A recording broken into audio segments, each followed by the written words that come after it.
André Sapir. We've got the EU Trade Commissioner, Karel de Gucht, in Washington, meeting with his counterpart, the US Trade Representative, Michael Froman. They'll be discussing how to take the TTIP talks forward. But before that, let's just get a sense from you about how the rounds have gone so far. Well, I think on the one hand, one can say that one is making good progress. There's already been 3 rounds of negotiation, and there's a 4th one coming up in a few weeks. So in that sense, certainly the train is moving ahead. On the other, I think the negotiations, those rounds of negotiations that have taken place, have tackled all the issues. Everything is already on the table. Nothing has been left out. And I think negotiators are finding out that some issue, in particular one issue, which is the regulatory issue, is a complicated one. And my sense is that there is a great dose of realism today, after having talked to each other, the Americans and the Europeans, and seeing a bit, what one may be able to achieve at the end of this negotiation. I think they've maybe a bit come down to earth and realized that, yes, we do have a number of points of commonality. After all, the United States and Europe are not very different societies. Fundamentally, we have fairly similar income levels, we have fairly similar preferences. But then when you dig down to the specifics, there are important differences. There are different institutions, and there are sometimes very important differences in the way we regulate certain activities. And I think this is where the sticking point is. And I think the negotiators are now very well aware of that. I think there is the political will to move ahead, and my sense is that they are moving ahead, and one will continue to move ahead, but perhaps with, as I said, a bit more of realism than some of the political declarations initially had been. So this upcoming meeting in Washington between both EU and US trade representatives, this is about sending an important and reinforcing message politically. Yes, I think it's very important to have this political discussion, because one wants to check on both sides whether one is really willing to take the big steps. For us, for the Europeans, I think it's very important, and for our trade negotiator, or chief negotiator, since Karel de Gucht, the commissioner, it's very important to check with his counterpart, Michael Froman, the US trade representative, exactly what the US administration is able to deliver. There is a question mark at the moment, because the US would need to have a trade promotion authority in order to ensure that when the US administration would present the deal to US Congress, it will be a take entirely or nothing. The US Congress would not be able to pick apart the deal and reopen the negotiation. So either with the Trade Promotion Authority, this would be the choice for Congress. It accepts or it refuses it, but nothing in between. And that's very important for any nation that negotiates with the US to know that the US president will have that authority. Otherwise, one knows what happens. You're not negotiating anymore with the US trade representative, you are negotiating with Congress. And that's a very, very hard thing to do. And you're never going to get to the result you had expected. So at the moment in the US, on Capitol Hill, there is a tussle, in a sense, between the president and his own party, with the Senate Majority Leader of the same party as President Obama, the Democrat, who has indicated that he's not really willing to agree on this Trade Promotion Authority, neither for TTIP nor for the other important negotiation that the US is conducting with the Pacific countries, the TPP.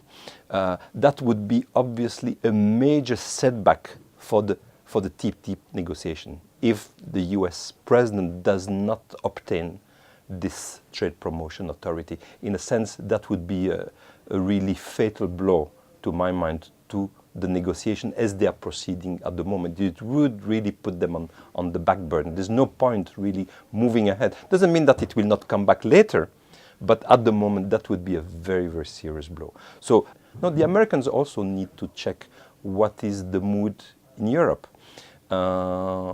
Because we have also some difficulties, and one of the difficulties of the current negotiation, or what has been done so far, has been about what is called investment state dispute settlement, where the US is insisting on certain issues about investment rights, and where there are fears in Europe that this may mean lower labor and environmental standards. So the Commission, Karel de Gucht, had to agree to take this part of the negotiation off the table temporarily, and to check with Europeans, to check with civil society, check maybe with the European Parliament, check a bit the mood in Europe as to whether or not one is able to continue the negotiation on this very important point, certainly for the Americans. My sense is that he will obtain sort of, sense, if you want, a mandate, a political mandate to continue, but probably with certain restrictions. So there will be red lines, and the negotiation will proceed, but provided that the red lines are being met. Looking ahead, we have US President Barack Obama in Brussels in late March. What will Europeans be looking for from the president then in terms of political reassurance given the recent tussles we've been seeing in Washington?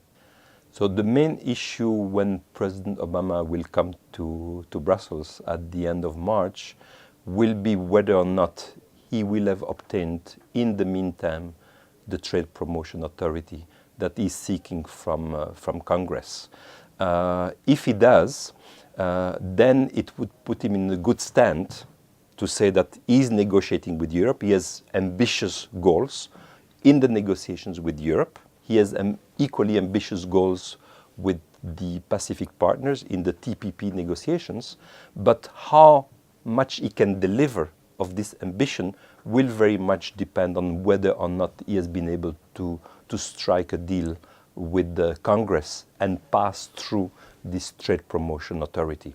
If he does, then I think he will come to Brussels with a strong hand, saying that he has ambition and he has the political backing of Congress. Remember that on various occasions, not just on trade but on other issues, it has not been a smooth ride for President Obama in Congress. So this is, I think, really what the Europeans need to know. Will he be able to deliver on the negotiation that he's conducting at the moment when the time comes to go to Congress and to ratify the deal?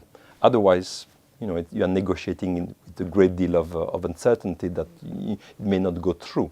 So I think this will be the major point. If he obtains that, then when he will come to Brussels, he will be able to say, look, on my side, I have the politics on board. Congress is on my side, and we can really make progress. And then he can push the Europeans to do the same thing in a sense. So I think that will be a strong boost for the negotiation, which by nature, because it very much involves regulatory matters, is fundamentally a political negotiation. So given the high dose of realism that has emerged from the difficulties surrounding a political consensus and the technical specifics of these trade negotiations, what will the end product look like, and will it have an impact?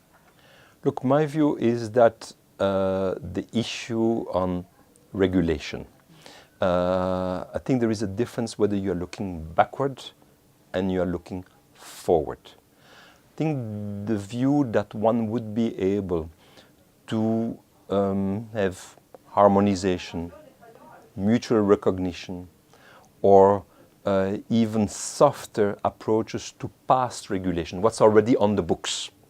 European regulation on the one hand, American regulation on the other. I think to make progress on that, on what's already on the book, I think it's very hard.